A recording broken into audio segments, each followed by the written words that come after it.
Okay, we are live, and Kevin, our apologies for trying to catch at the last minute. We had some time this morning, and if you would like to review with us project selection, I believe we're talking about prioritization. Yes, and I am just calling it up the project prioritization process. Actually, Charlie, if you don't mind, maybe as I'm calling this up, you could give a little background, and then I'll jump into the presentation. Sure, go right ahead. Yeah, so, thank you, Mr. Chair. I'll just kind of mention, and I'm really here just to kind of talk about the partnership and the open process that VTrans has gone through in developing this new prioritization process, which started probably over 2 years ago. And just, I want to give credit to VTrans for just having a very open, transparent, inclusive process. So the RPCs have been a partner in that.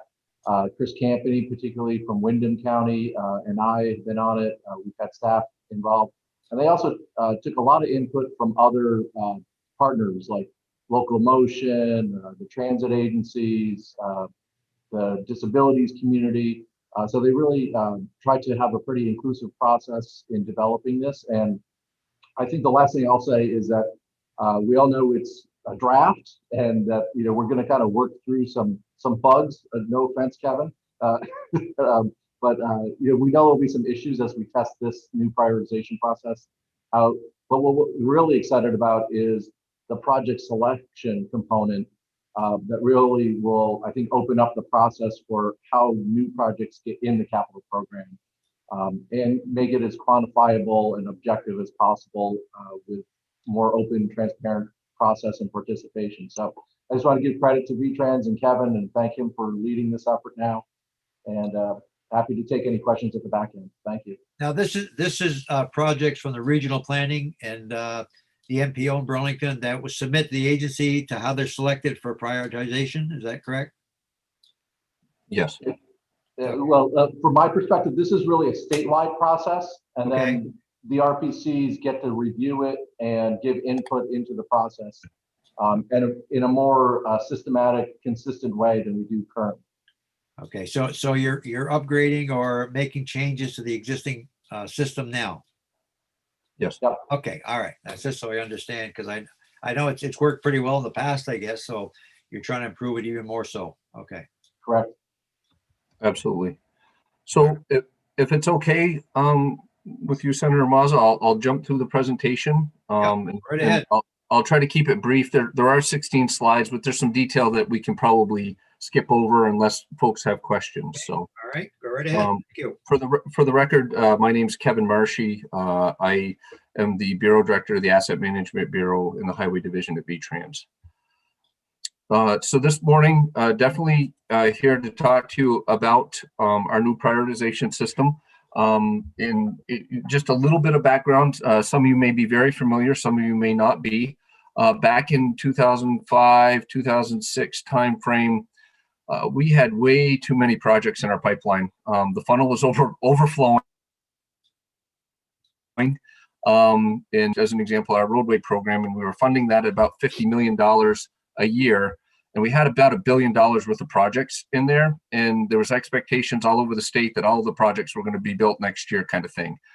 We were not being consistent, and our project delivery times were very unreliable.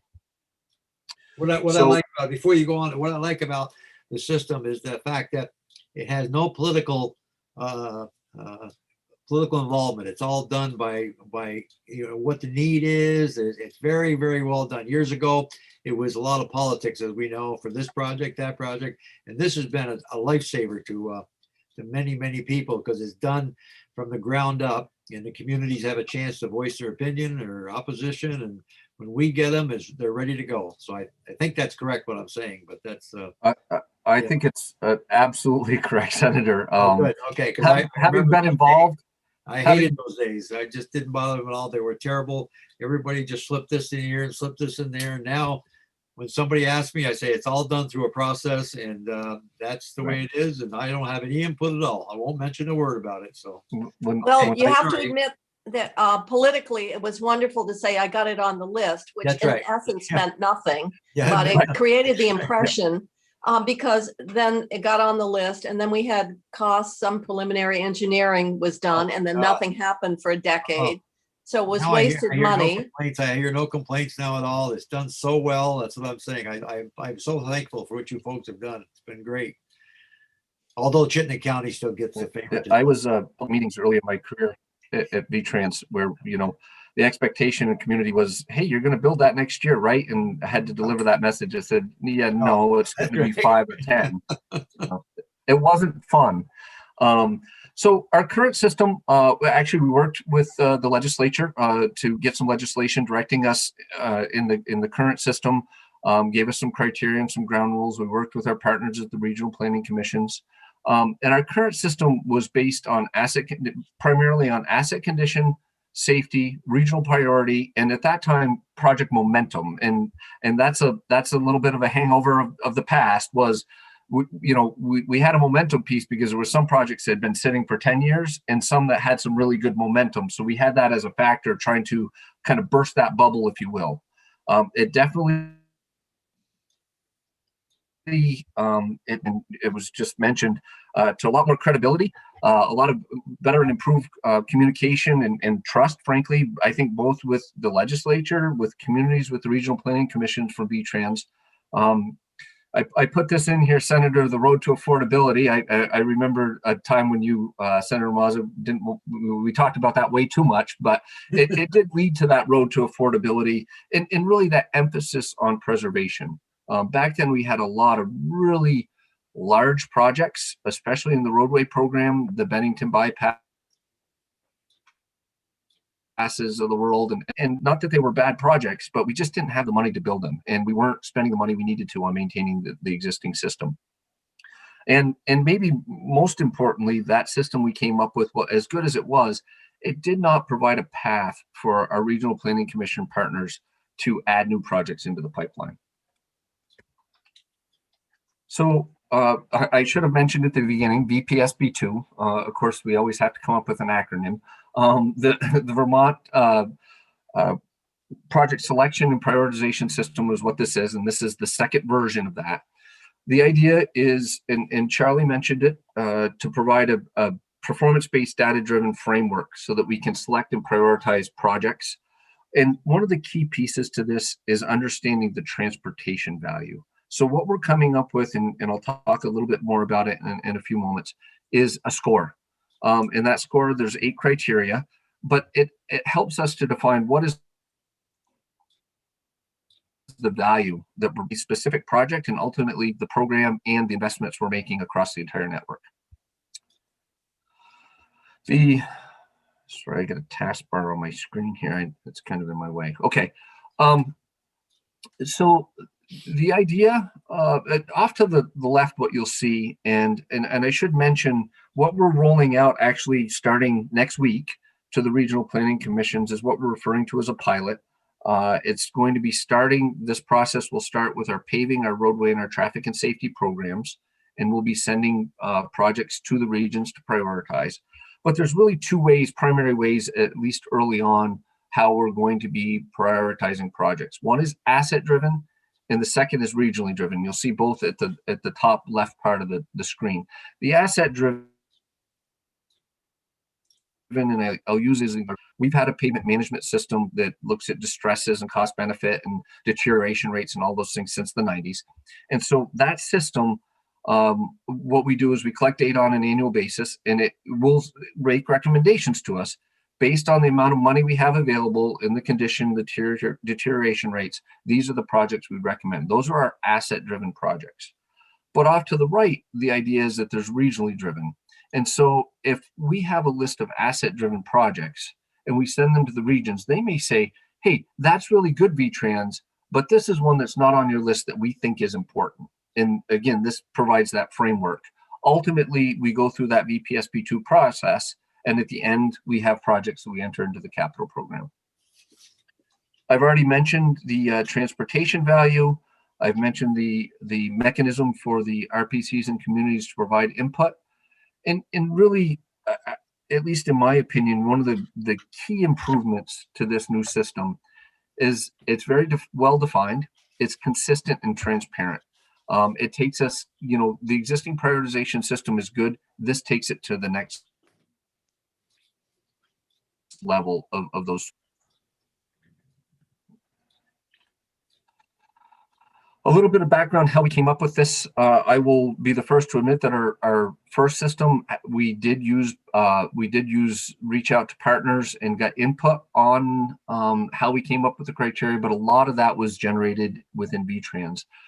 As Charlie mentioned, this started a couple of years ago, but what we really did is we went through a process with many of the partners that you see here, and there's I'm sure more that aren't on this list, to help define what was important when we talk about transportation value and what we want out of projects. What criteria will be used to help identify what that transportation value is? So on the right side of the screen, you'll see that there are 5 basic modes that are going to be in this new prioritization system. The one that we're focusing on the first 2 years of the highway modes, again, first year being pavement, roadway, traffic and safety. Next year will be the bridge programs. So that's our primary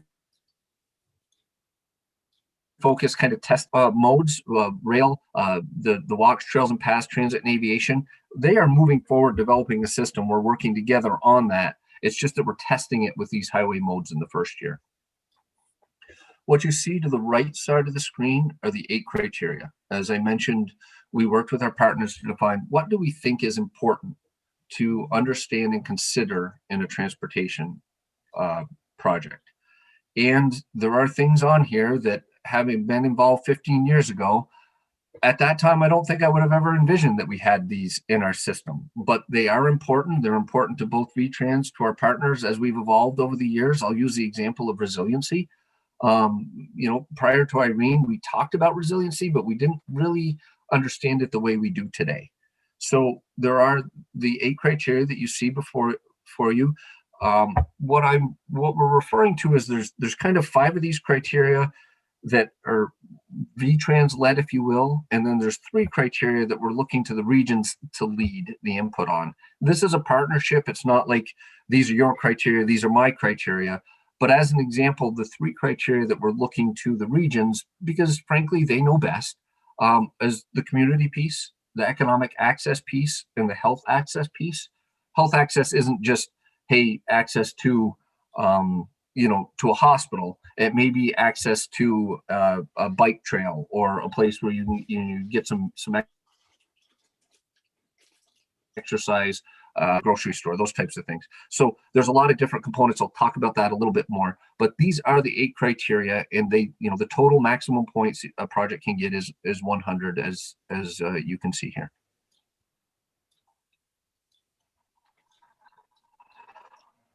This is one of those areas that, and happy to pause and go through all of it if you want, but this just gives a little bit more definition on the 8 criteria. Obviously, safety is based on crashes.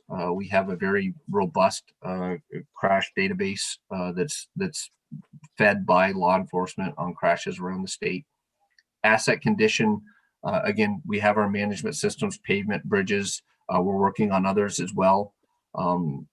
So there's some pieces here. One of the things I would say about asset condition is kind of that right treatment at the right time. Is it the right time to preserve a bridge? And if we can preserve that bridge, spending that $100 today might save us $1,000 tomorrow, kind of thing, or down the road.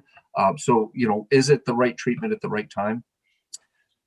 Mobility and connectivity. Obviously, there are areas around the state where we have some capacity issues, but also the connectivity piece, and you'll see, connectivity for bikes, ped, public transit, those types of things. Those are all pieces that are within that criteria. I probably should have mentioned one of the things that each project has that we have here that we're going through has and it's a workbook. It's a spreadsheet essentially, and there's I think there's over 60 questions that are asked that help define the criteria here. There's questions about what are the types of crashes, where are they occurring, and then ultimately you get a score for safety. So there's a lot of work for each individual project. Economic access, I think, is probably pretty straightforward, but it's just the idea of where is the project and how does it fit in terms of vicinity of jobs, job creation, that type of thing. Resiliency, I think you're familiar with our transportation resiliency planning tool. Joe Segalian, our friends in the policy and planning division, have done a great job creating that, and that really looks at some of those risks out on the network. So there's score associated with resiliency. Kevin, when all these things come up now, like let's take Chittenden County, all the towns involved in Chittenden County, they submit their projects to the county for review. Yes. They go through all this criteria. Yeah, give me an example how that works. So, I know the criteria, but do all the towns propose a list of things that they think are prioritized for them? Yes, and can I? There's a slide I think right after this. All right. Okay. Go ahead. It's okay. Yeah. If that's okay. Yeah. Go ahead. Okay. So community. Obviously, that's really.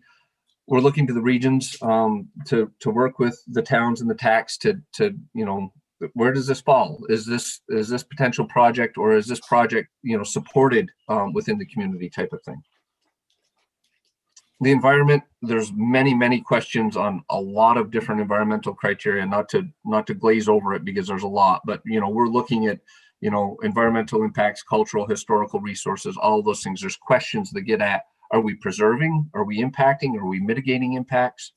And then lastly is the health access that I provided a little bit of information to prior. So what I will do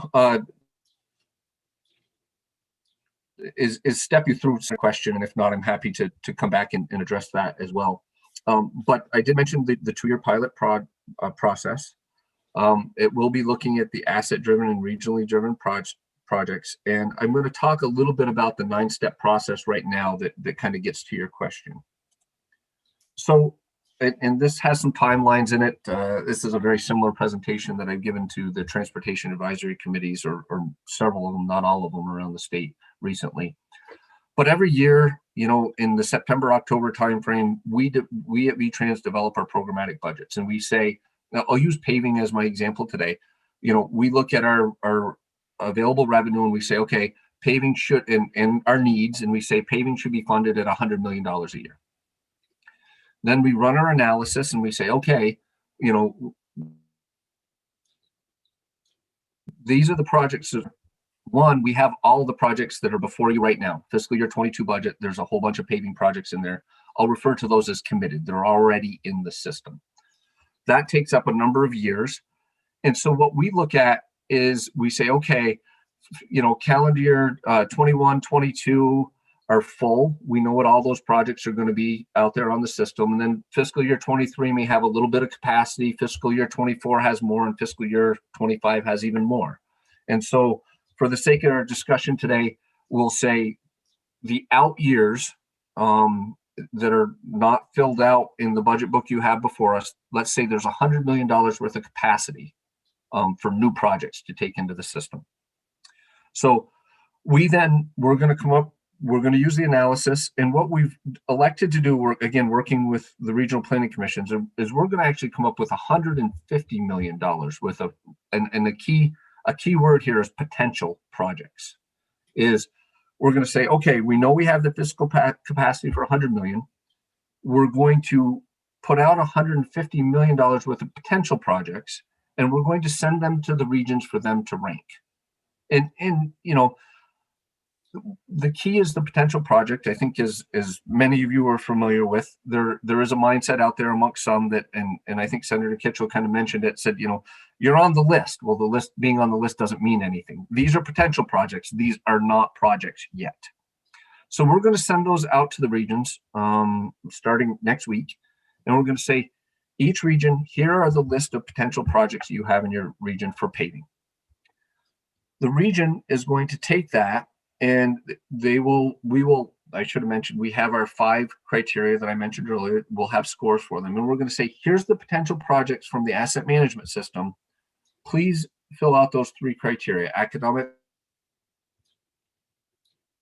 review them, health access, and the community scores.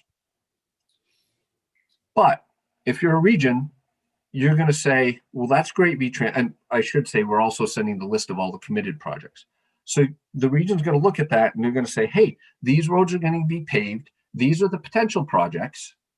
But, you know, you've forgotten these 2 or 3 that we feel are important. Step 5 is the ability, and I think this gets to your question, Senator Mazza, for the region at the town level to the region to say, hey, we feel that these are important. So what the region will do is we will work with them and we'll create a transportation value for that regionally driven project. It didn't come out of our asset management system. It came from the region. But what we're going to do is this preliminary transportation value will be the same. It's scored, the process is exactly the same criteria, and this is the transportation value. The regionally driven projects do the same thing. And each region is allowed to do that. Then in June, they'll send that back to us. So I call step 7 the smushing together step. So VTrans will be then taking, and again, using that paving example, we'll be taking all of the scores from each region for both asset driven and regionally driven projects, and we're going to bring it together. And there will be a numerical score, a transportation value for each of those projects. We will sort it and we'll say, okay, we know we have $100 million available to us. This list is greater than that, but we wanted to have the opportunity to put these projects through the test to see where that value was. And we have to decide what are the $100 million worth of projects that we're going to advance. Now, what I would say as another part of this step is, you know, it's going to be impossible for us to say, hey, we're going to go down through this list 1, 2, 3, 4, 5, 6, 7 and select it exactly that way. It would be great if it worked that way, but let's just say, as an example, for some reason, all the top scored projects were in Franklin and Chittenden County. Well, we know that for the next 5 years, we can't just pave roads in Franklin and Chittenden County. There has to be. So it may be that, you know, Franklin and Chittenden County get some from the top, but we bring some in for Bennington County, or we bring some in for Washington County. So there's various lenses that we will look at this phase to say, okay, we now have value for all of these. We know we have to select $100 million worth of projects using that example. How are we going to do it? So we will do that. But step 8 is, and this is a transparency piece, we will then send this list back to the regions. And we're going to say, this is how statewide everything's scored. And these are the projects that VTrans is recommending to move forward to program for the capital program. These are the ones that we're going to fund and we're going to move forward. Along with that will be a description. So if for some reason project number 5 didn't get selected, but project number 13 did, we'll provide a justification for that. And I use regionalization as an example. There's a lot of other examples that I might use. And I will use one just to help. It's one that has come up in our discussions. Route 10 and Route 11 in Chester to Springfield. They're both relatively short routes. They both have a significant amount of need. But let's just say one of them was number 2 and the other was number 18. It makes good sense from a bidding and economics perspective to put the projects together and advertise them at the same time. It also makes good sense from a traffic management and community impact to do those as part of the same. It may be that that's yet another lens that we look at in helping determine what projects we're recommending moving forward. So step 8 is we send that back out and we say, hey, regions, you did a whole bunch of work. You submitted a lot of information to us. We've gone through it. And these are the projects that we're recommending moving forward. Hopefully we got it right, but I'm not foolish enough to think that there won't be some folks that wish that their project was on the list, and we might have some more dialogue on that. Once we go through that dialogue, we will finalize that list. And as an example, next year at this time, what you will have before you is the results of this process. And we will say, these are the new projects that are in the governor's recommended budget for the paving program, as an example. They will become capital projects.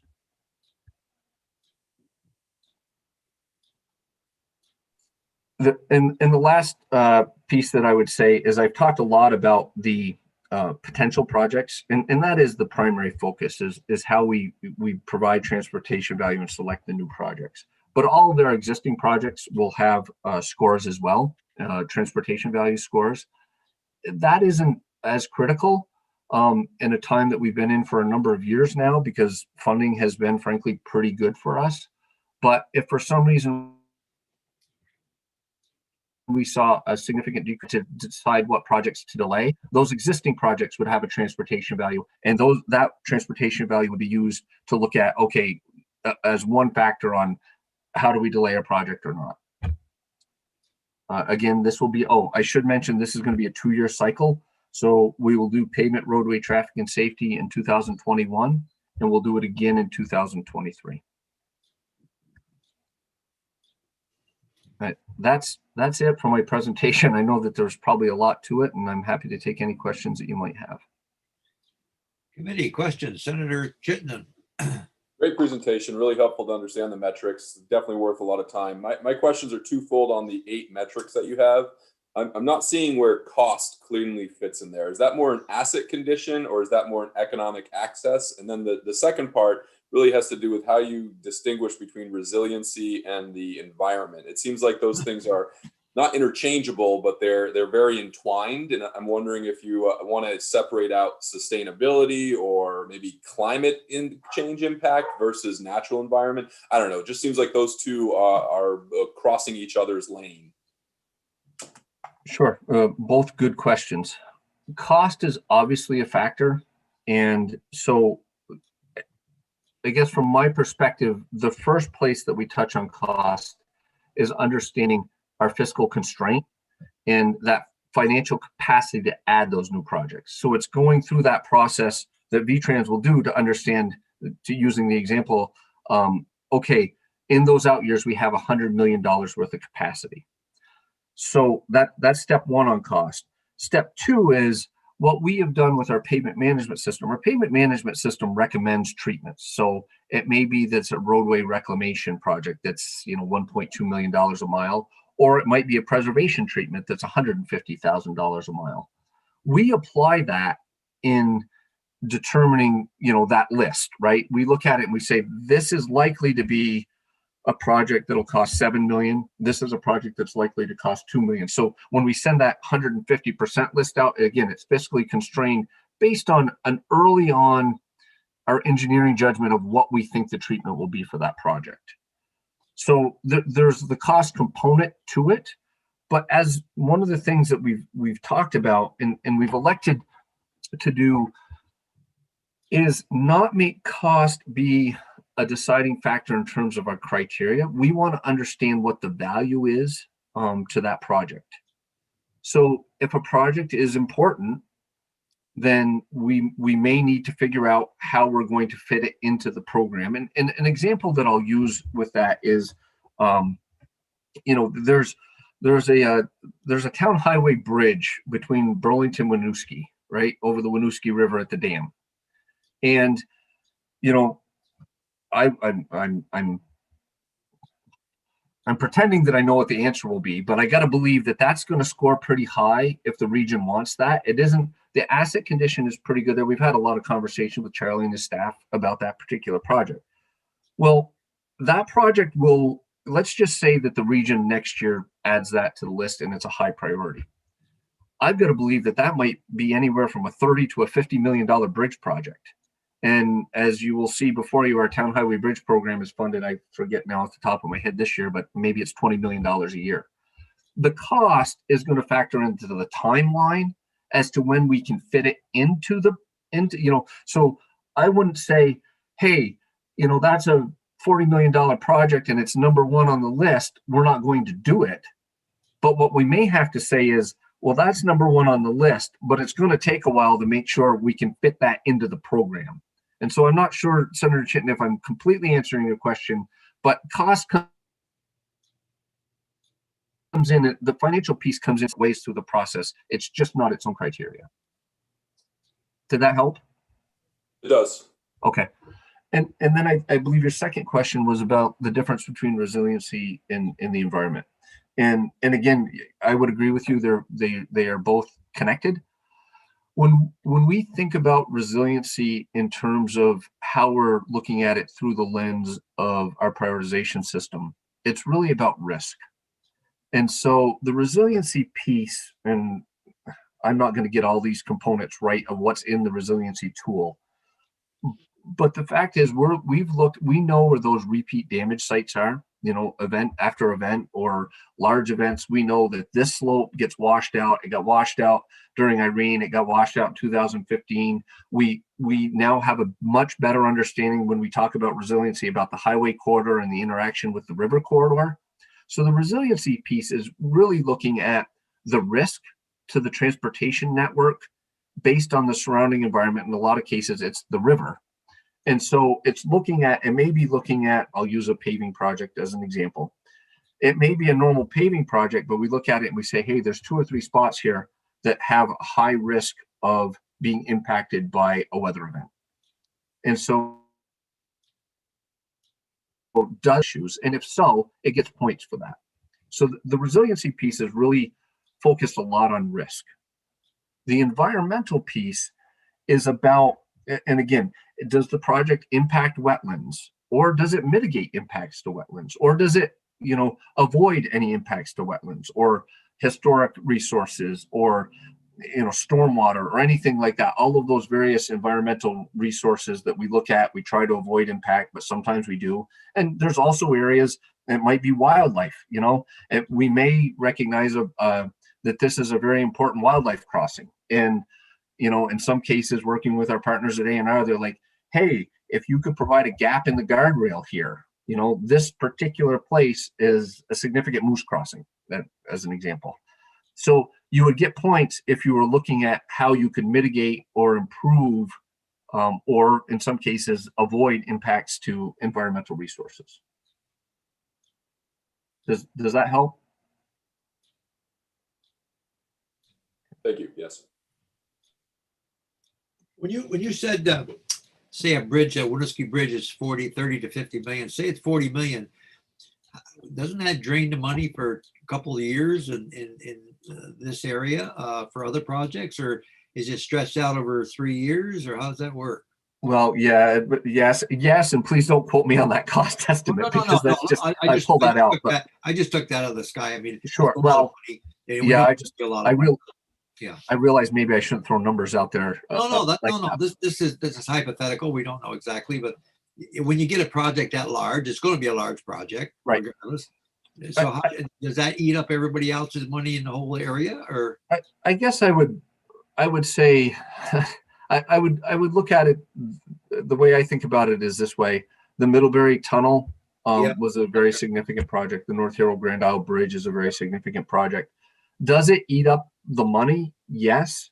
But what we do is we fit it in, if you will. So let's just say the Town Highway Bridge Program, $20 million a year. And let's, using the example, say that project was 40 million.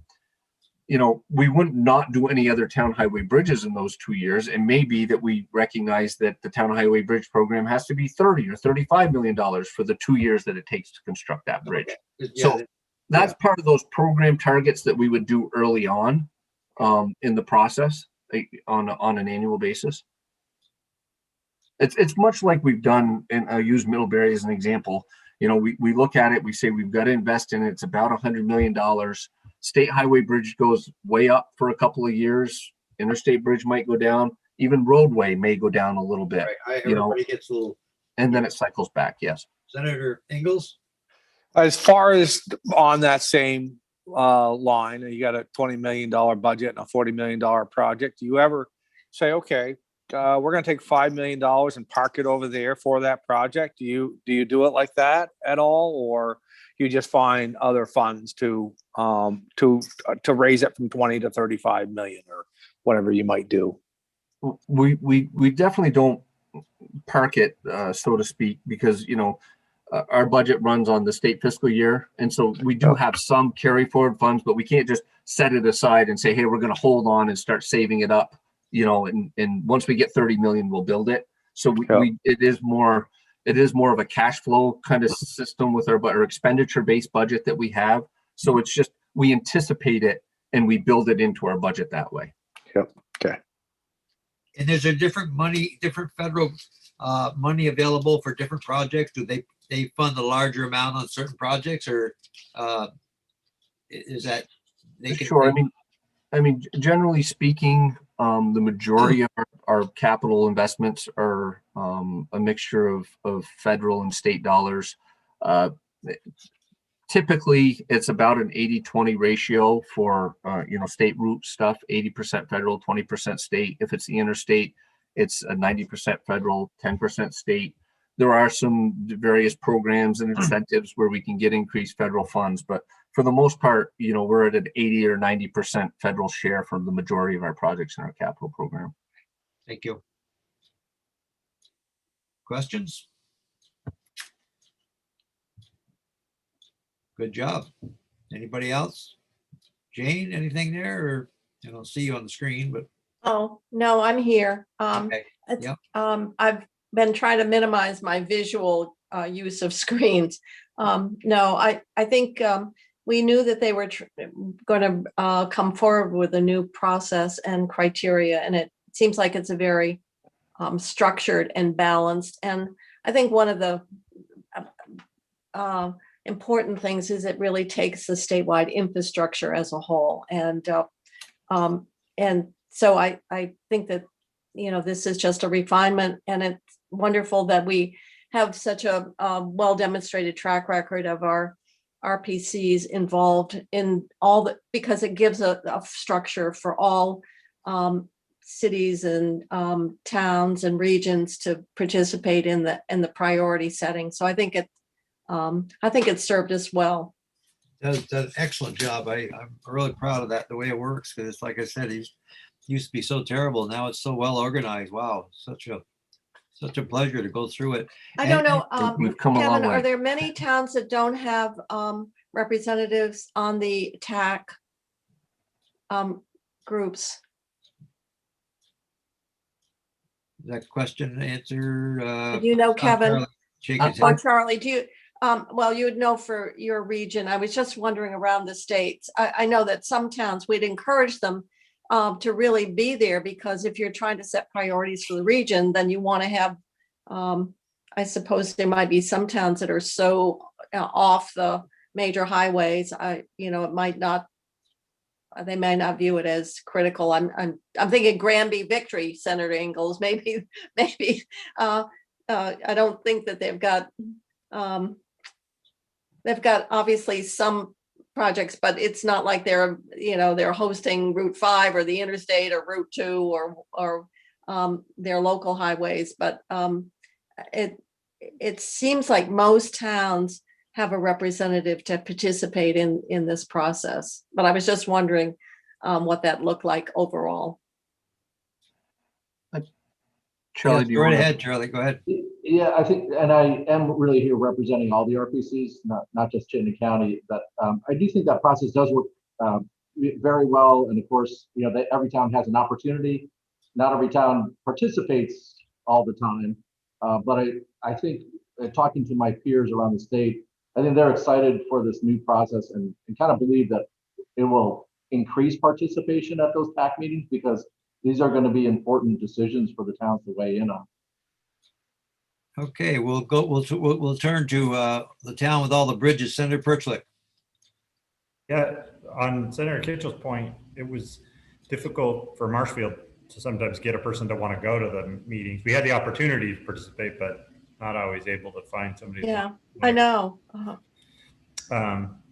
But maybe you said this, but when you're doing this in the highway infrastructure projects to begin with, but when you roll it out through all 6 modes, is there interplay between the modes, or would they just based on budgets and other, statutory requirements around the funding? Obviously, like aviation money could only be spent for aviation, but is there interplay between the different modes as far as how the projects get scored and funded?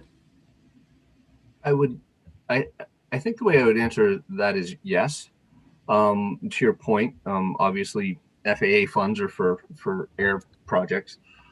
However, at that beginning step, when we look at our budget every year and we make that decision that says, hey, we're going to recommend $100 million for paving and $50 million for rail, that's the time, that we would look at that, to look at that financial constraint and financial capacity for the various programs. So that is one piece.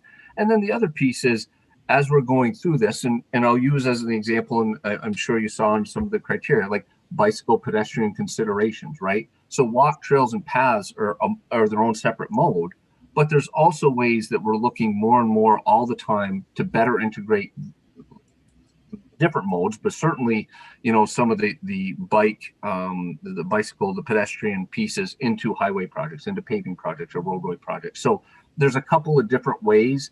So it's not as strictly walks, trails, and paths are their own mode, and we don't think about them outside of that. We think about them much more broadly in how we manage our corridors. So hopefully that answered your question.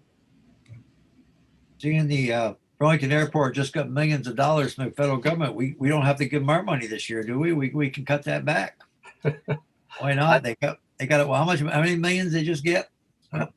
I'm not sure. I think you should. I'll leave that one to Director Boomhauer. Okay, I'm gonna go there and see if I can't pull our money back, because they don't need it. They got plenty of money coming in. Let Burlington pay for it. Okay, go right ahead, Senator Chittenden. So picking up on Senator Perchlik's question, though I'm always happy to talk about the airport, but on Senator Perchlik's question, that was another question that was surfacing with these 8 criteria. It seems, I love the criteria. It's great to have it in writing, but should highway, rail, aviation all have the same weightings? Or I'm just wondering if aviation is really going to, focus much more on safety as opposed to economic access. Or I don't know, but I'm not questioning what you've done. This is great across, but it seems like with the modalities, it might justify some variation of the weightings. And I think as we move forward, you may see that variation for sure. Okay, any other questions? Anything else, Kevin? No, I'm all set. Thank you very much for your time today. Well, that was a good overview. Seriously, it brings up to date how things do function, because I know they're working very well, and I'm always excited to see whatever you can do. That's it's working well. Great, thank you. Any other questions? Okay, Thank you for your time today. thank you very much. Thank you. For doing it all. Yep. Thanks, Charlie. Okay, I think that is it, committee. I think we've finished the morning. You got a few minutes to relax and unwind. And Jane, you can shut your screen down and get your headache back, or get rid of it. Yeah. I'm Anything else? looking forward to a week off. I don't know about anyone else. We can go off a lot. I guess we can adjourn.